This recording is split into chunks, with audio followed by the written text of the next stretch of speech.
The disrespect is coming out in full force. We have to talk about the Gophers, how they're going to be overlooked again in 2024 over the course of this offseason, why you got to tune it out, what could happen for Minnesota. Can they get back to 8 wins? We're going to talk about all of that today. And then finally, could recruiting still improve? Hey, you are Locked On Golden Gophers. No matter what we're going to do here, we're just going to keep rowing. Your daily podcast on the Minnesota Golden Gophers. However it turns out, we're just going to keep rowing. Part of the Locked On Podcast Network. Your team every day. We're just going to keep rowing, and keep rowing.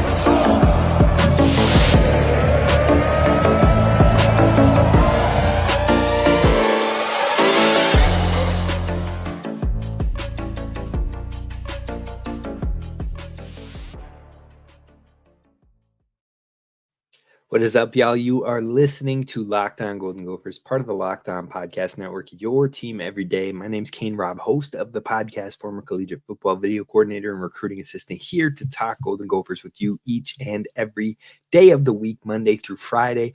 Today, we're talking Gophers football all day. All day long, we got to talk about this Gophers football team and prep for 2024, get the hype going, get the excitement going, but get some realism going as well. Now, that realism, in my opinion, from a national perspective, is maybe rising the outlook for the Gophers, but the realism from a fan's perspective is maybe tempering some of the expectations as well. So we're going to dive in onto that outside media perspective and why I believe the Gophers are going to be overlooked once again, but also if I think the Gophers can get back to 8+ wins in the 2024 season. We're going to dive into all of that today. So be sure to hit subscribe so you don't miss any Gophers daily content coming out here on a daily over at YouTube or wherever you get the podcast at Locked On Golden Gophers. Now, today, let's talk about the outside media perspective first, because right now I think they're going to trash the team, plain and simple. Now, I went out there and I looked at across YouTube, across articles, across Twitter. I went and searched way too early Big Ten rankings for 2024 when it comes to football. And I went out there and I read 5 or 6 different articles from all sorts of different networks, whether it was a major network, random YouTube channel, or just random users on Twitter. And what I saw from the Gophers when they're ranking all 18 teams in this new Big Ten landscape is something that kind of shocked me a little bit, that almost every single one of them, I told you I looked at 6 of them, 5 of the 6 had the Gophers ranked as 15th in the entire Big Ten conference, and the other one of those 6 had them ranked as 14th. So right now, people think Minnesota is going to be a bottom 4, bottom 5 team in the entire Big Ten conference, and I'm not sure I'm there. Now, people might say, oh, it's because you're a homer, you cover the team, whatever. No, I'm looking at it from a more realistic lens. Now, their reasoning in these articles was the fact that they lost a lot of key things. But my question to you is, what are those key things? Tyler Nubin? Yeah, that makes sense. Tristyn Spann-Ford? Yeah, that makes sense. Joe Rossi? Sure. But outside of those things, everything else that the Minnesota Gophers may have lost was something that they were usually, those departures, those people that left, were players that were criticized by outside fans and fans of the fan base as being not good enough. So if they weren't good enough and they took a different approach and was looking a different direction in that one, then all of a sudden are they going to be worse? That's just the part I don't understand. Now, other reasonings from these networks and different outlets was that they were 5-7 last year and that they are no longer in the Big Ten West. Now, if you see this, or you in an article, if you hear this or listen to this on whatever you're listening to, whatever the topic is, go ahead and turn it off. Go ahead and close that content early, because that's lazy prediction, lazy analysis, and not looking at the overall picture. It's lazy, and it just shows the person isn't looking at the entire landscape, which isn't realistic. It's just a clickbait. It's just a piece out there to generate views, clicks, or whatever. But when you're going to dive into this, you need to potentially look at everything that's going on. That's why I haven't even taken a stab at a way too early rankings quite yet, because I want to put in the research. I want to do the extra. I want to find out who's coming in, who left, and all of that stuff. Because right now, just upon quick glance, you're talking about 14 teams in the 18-team Big Ten are going to have a new starting quarterback. That alone can shake up so much in the conference. On top of that, there's going to be 4 new head coaches. There's going to be 8 or more teams with a new coordinator of some sort, whether it be offense or defense. And just looking at any team's record from last year is not going to show an accurate reflection of what that team will be next season. Plain and simple. Even if you were to do that task from the year before, you would have absolutely failed with Northwestern, absolutely failed with the Gophers, absolutely failed with Wisconsin, which you probably wouldn't have failed with Wisconsin if you would have kept it that way. But the hype was so crazy that it didn't work out for him. But regardless, you have to go and look at the additions. You have to look at the coaching history. You have to take into account the time for adjustment with coaches and systems in a new program. That was a large reason on why I did not have Wisconsin winning the crazy 9-10 games that people were putting them at last season ahead of the year, because it wasn't because I didn't like Coach Fickell. In fact, I've said multiple times on this show, I actually really like Coach Fickell, and I was mad that they made that hire. But it was because there was so much change. Offensive system change, defensive system change, new head coach, still getting recruiting in. All of that takes time to get it in there. Now, maybe year 2, all of a sudden they get closer to that 10 wins. That's a possibility. But year 1 for me is just not how it typically works. Now, there might be some anomalies out there, but it's not a regular thing. Now, on top of that, you could probably argue there's going to be similar expectations of Michigan State this upcoming year. People are going to put them in, and I saw them in the top 8 of the Big Ten for a lot of people. It's going to take some time. Now, I'm not saying they're going to go out there and be a bottom dweller and be a 5-win team or anything like that. But what I am saying is that they might be in the middle of the pack. They might be in that 12th slot. And that's okay, because it is year 1 with a new coach while you're still trying to get things implemented. Now, they could be a top 10 team, but it's going to take some time, and it's going to take some effort and all of that. So I don't think it's a given by any stretch or thought process. Now, like I said, Minnesota should have finished with a better record last year, but I wasn't picking them to win the West last year because I knew there was the unknown with the offensive coordinator and many starters gone, with Tanner Morgan gone, who had been here entire time, John Michael Schmitz, Mo Ibrahim. There were tons of starters departing that Minnesota team from 2022 to 2023. And that is why I had the Gophers at about 2nd or 3rd in the West alone. I had Iowa winning the division last year, and that ended up happening. But what you need to know is that you don't know how long it's going to take for some of those younger guys to click. I thought Ethan Kaliakmanis was going to have a lot of upside, and he possibly still could on his next journey. But I thought it was going to take him a few games to get it in there. Maybe by game 4 or 5, he's starting to click, and then Minnesota gets on a run. But it never just really sat well throughout the entirety of the season. That could happen to a number of these teams with changes. Maryland, Washington with the crazy changes. UCLA has a ton of changes that people are just assuming because they're coming over, they're going to be good. There are so many changes happening that you need to take more into consideration. And even with all the changes the year from 22 to 23 for the Gophers, I had picked them set 7 or 8 wins last year. And that's right where they should have finished if they didn't botch the Illinois and Northwestern games in the final 2 minutes of the game. So these media outlets aren't telling you that Minnesota is returning 8 out of 11 starters on both offense and defense. They're just telling you they lost Tyler Nubin, and that's big. Tristyn Spann-Ford, and that's big. Joe Rossi, Kaliakmanis. And even though they bring up Joe Rossi and Kaliakmanis, those are still last year, or in the middle of the season, I guess is a better way to iron this one. In the middle of the season, they were talking about how Rossi was overrated, how Kaliakmanis was overrated, and that they weren't good when they were here. But now all of a sudden, those departures are going to hurt Minnesota to the point where they're going to be in the bottom of the Big Ten. That doesn't make sense to me. Now, I will do a very early rankings of the Big Ten, but not until I've done the research, a ton of research on each of the teams, because I want it to be a well-researched opinion. Because the truth is, Minnesota might not be a top contender, but I don't think they're going to be the 15th team that everyone seems to be ranking them as. So we're going to do a whole Big Ten early rankings, but not today. But I do want to talk about the Gophers next year and can they win 8 or more games? We are going to talk about that coming up next. First, I want to talk to you about our friends over at eBay Motors because it is time to spark up your vehicle. Your MVP and passion, drive, and patience is what brings home the winning trophy, and it's also what keeps your ride or die alive. eBay Motors has everything you need to maintain your vehicle and level it up to peak performance, from superchargers, roof racks, exhaust kits, LED headlights, and so much more. They have everything you need, whether you're into speed, power, or style. eBay Motors has you covered. With over 122 million parts for your number one ride or die, you know you'll always find exactly what you are looking for.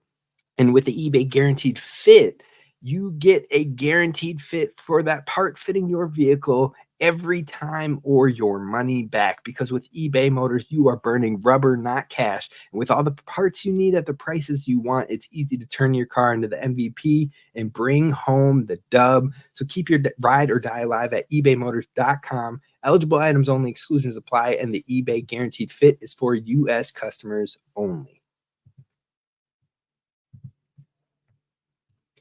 All right, Gophers fans, let's talk about, can Minnesota get back to 8+ win season in 2024? Next year, with all the big schools coming in, with all of the changes happening, quote unquote changes too, the big departures that we keep hearing about, can they get back to an 8+ win season? Now, your quarterback, Ethan Kaliakmanis, is gone, but you've addressed that concern. You've brought in Max Brosmer, who brings a lot more experience with him, was a Walter Payton Award finalist, the FCS Heisman. He has the caliber. You've heard from his NFL level quarterback coaches, plural, Quincy Avery and Sean McAvoy, who have both worked with Jalen Hurts, Trey Lance, Justin Fields, Malik Willis. The list goes on. CJ Stroud, Deshaun Watson. They've worked with so many NFL caliber quarterbacks, and they all have no concerns that Max Brosmer can get the job done. He can anticipate the throws. He can read multi-field reads, and he can get the ball quick, out of his hands quick, and placed great. I won't say perfectly because nobody can really place it perfectly, but he can place the ball great. So you've got a quarterback that should elevate your game in 2024. That should be seen as a positive for the Gophers. You move on to the defensive coordinator. Yes, Joe Rossi is gone. Yes, Joe Rossi has given us some great years here with Minnesota, but you're bringing in a guy who has seen success at multiple levels, who has been a defensive coordinator for multiple programs, who had success at JMU, who has won multiple awards at the FCS level, who has experience in the Big Ten with having been with Rutgers over the past couple of years. And on top of that, he fits the current system. So it's not a complete change. It's not a complete scheme change where everybody has to relearn everything. You can take the concepts that you've been implementing into your players from the past, however many years, 4 years now with Joe Rossi, and you still have tweaks and you still have changes and you have new wrinkles and different ways to switch things up, but it's not learning from scrap. It's not just starting from ground zero and building your way up. So again, it's not something that is a ground shaking change at this point. Then people talk about you're no longer in the weak West. And you know what? You're right. The West is gone. Divisions are gone. So your schedule could get harder. But if you look at what Minnesota's schedule was last year, where they still should have won 7 games minimum, they didn't, but they should have. They competed in a lot of games outside of maybe 2 or 3 where they just got blown out. But aside from that, their schedule last year was a tough schedule. It was ranked as one of the top 5, top 10 hardest schedules in college football heading into the season.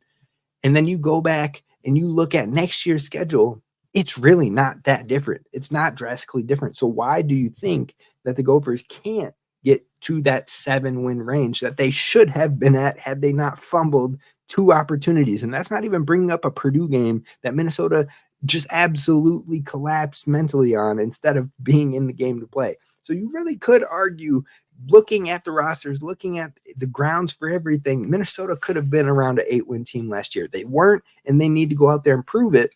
But you have the evolution of your younger players having played experienced minutes now. On top of that, your schedule isn't crazy harder. You have 2 tough teams, again, in Penn State and Michigan, just like you had 2 tough teams last year in Ohio State and Michigan. Now, this year, you've got USC.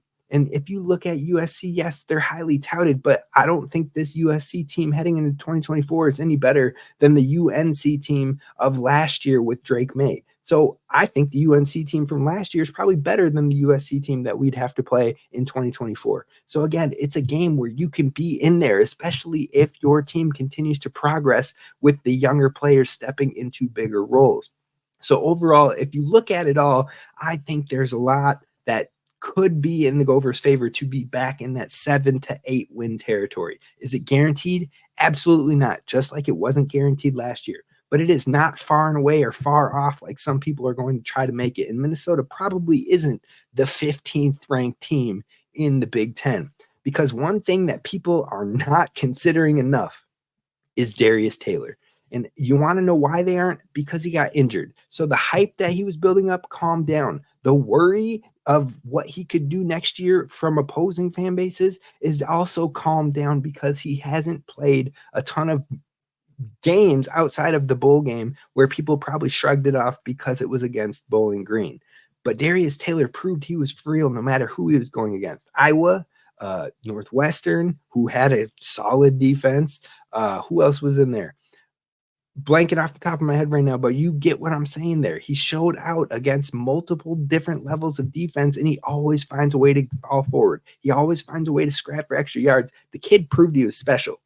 And he's going to be one of the best running backs in the entire country. I have zero doubts about that. He will be a top 10, top 15 running back in the country, and that might not be doing him justice. He could definitely finish higher. In fact, he was the best running rush yards per game in the entire country last season. In 6 or 7 games that he played, he led the entire country with 133 rush yards per game.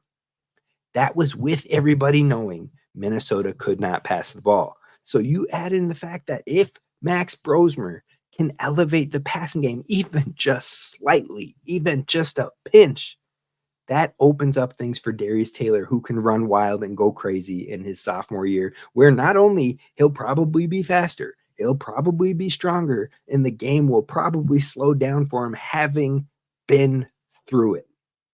So Darius Taylor is going to be a problem. He's going to be a nightmare for some teams out there, and I don't think people are ready for it. Him alone, if he stays healthy with this offensive line, he alone could keep Minnesota away from that 15th rank.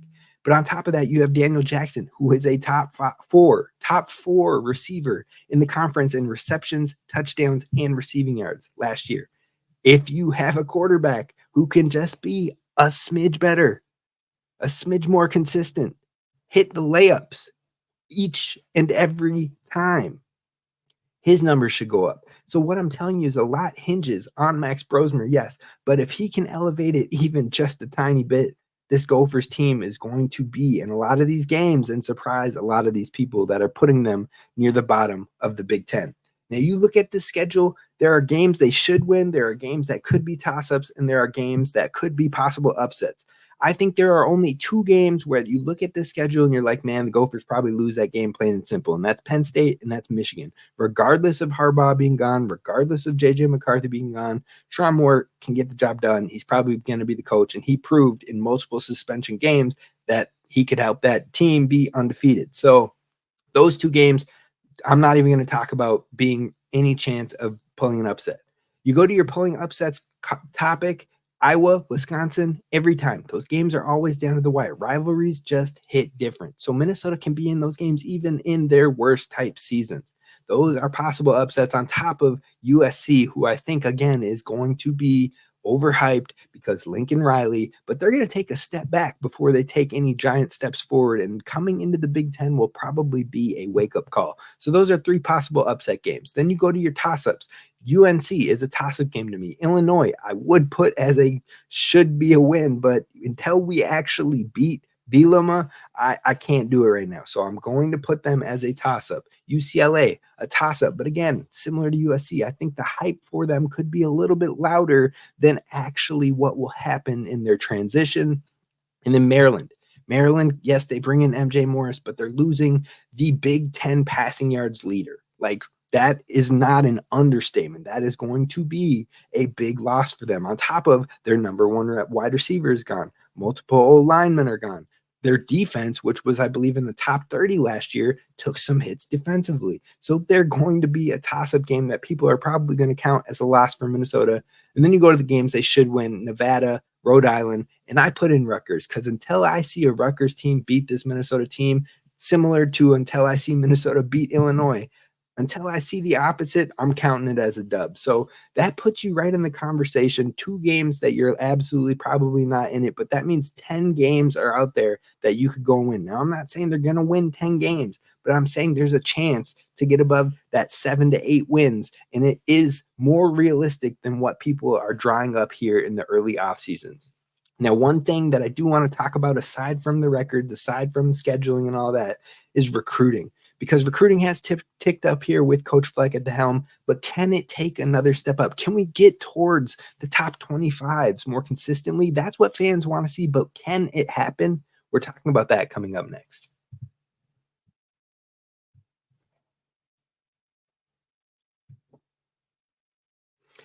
All right, Gophers fans, we are wrapping it up talking about some recruiting today. Can it take another step under PJ Fleck? Now, Coach Fleck has consistently been bringing top 40-ish recruiting classes, depending on the recruiting systems you're looking at, whether it's On3, 247, Rivals. He's consistently in that top 40-ish area in his 7 years so far, but he's typically finishing in that 35 to 50 range. But can the Gophers get towards a 25 to 35 more consistently? Can they finish in that top 35 and towards 25 more often?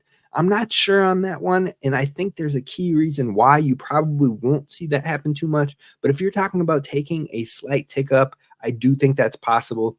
And here's why.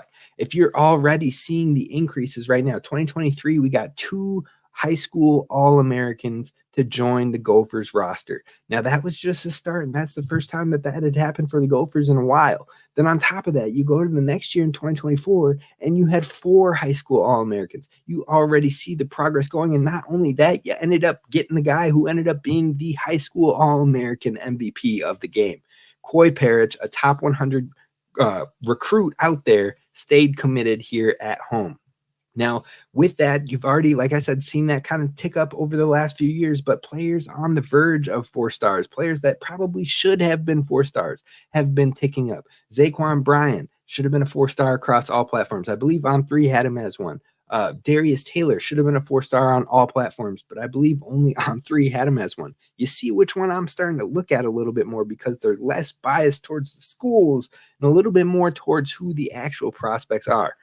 Greg Johnson, who is a 4-star, I believe, on one platform. I think it was only on 247, but not on 3. I think that these guys, they're getting a lot of guys on the verge across the platforms where they can really start to hopefully pull some more that are right on the up and up, right above. But here's where I find issue, and here is why I said don't really hold your breath for those top 25s, because what I just described in part is a part of the large issue, because these recruiting services, or at least one in particular, seems to really positively rank players a bit more favorably when you go to a blue blood type school, or when you go to a school that's starting to dominate in the SECs, when you go to a LSU, a Georgia, a Michigan, a Bama, a Ohio State. All of a sudden, a kid who is on the verge of a 4-star suddenly turns into a 4-star their senior year because of reviewing the film. Now, is it just happenstance that the kids that ended up on those schools are the ones that get the positive bumps in the reviewing the film more often than not? Or is it a little bit of bias? And that's why these recruiting systems are never a perfect science. See, it's a little bit different to me. Meanwhile, you look at the 4-stars who, before committing to a school that maybe isn't one of those blue bloods or the highly recognized programs, they were 4-star guys heading in. Their tape spoke highly of them. And all of a sudden they commit to a Minnesota or to a Kansas State or to an Iowa. And all of a sudden their senior year, after you get some more film review in there, suddenly they're not a 4-star guy anymore. Even Wisconsin isn't getting some love with that. Mabry Metoyer was a 4-star guy across the board, I believe. All of a sudden he goes to Wisconsin instead of the Clemson or the UNC that maybe he was projected as. And all of a sudden he's a 3-star across a lot of these platforms. Like, it's just a little bit biased. Now, I'm not saying that happens for every single thing, but I mean, look at Darius Taylor. The kid was a 4-star across all platforms, rightfully so, and showed why. Then all of a sudden he ends up staying with Minnesota instead of going to a Michigan or any of these other highly touted schools. And suddenly he becomes a 3-star on 247. And suddenly, we're just going to forget about everything that had happened up to that point. His senior year film was better than any of his film by far, but somehow his ranking went down. It doesn't make sense. And then you go and watch him play in college and absolutely dominate, and you see why it doesn't make sense and why we need to get away from these specific, they're going to Bama or they're going to Georgia, so bump it up a little bit. They're going to Miami, so bump it up a little bit. What has Miami done to get a recruiting bump for their guys? Plain and simple. Like, no disrespect to Miami fans, but overall, I'm not saying it happens every time, but when it does happen, it seems to happen a lot more to the smaller schools or to the schools that don't get enough shine and enough love. So I wouldn't hold my breath on getting into the top 25 because those recruiting rankings consistently start to change. But because it happens, just like those 2 early Minnesota rankings, I think it's always going to be doubted or overlooked when it comes to Minnesota's recruits. But it's for that same reason why finding the right system fits, finding the right culture fits, finding the right work ethics in your recruits and who is going to fit your culture, your system, and continue to grind. That is more important to me than looking at these recruiting rankings, because overall, Minnesota has done fairly well in that department, but they can still improve. They need to continue to improve if they want to get into the conversation in the Big Ten. So overall, that's where I hope they keep developing. That is where I hope they keep grinding. And eventually, it won't matter about the recruiting rankings. It'll matter what happens in the win and loss column. But what do you think? I want to know your thoughts below. Am I way off base? Am I spot on? Or am I just slightly onto something? Let me know your thoughts on the recruiting system. And if you think that Minnesota can consistently get to top 25, or if it's just the cards are against them, or they just can't get there. Regardless, I want to know your thoughts in the comments below on YouTube. But until then, I will see you tomorrow. Row the boat, Sky Uma, go Gophers as always. And don't forget to hit subscribe.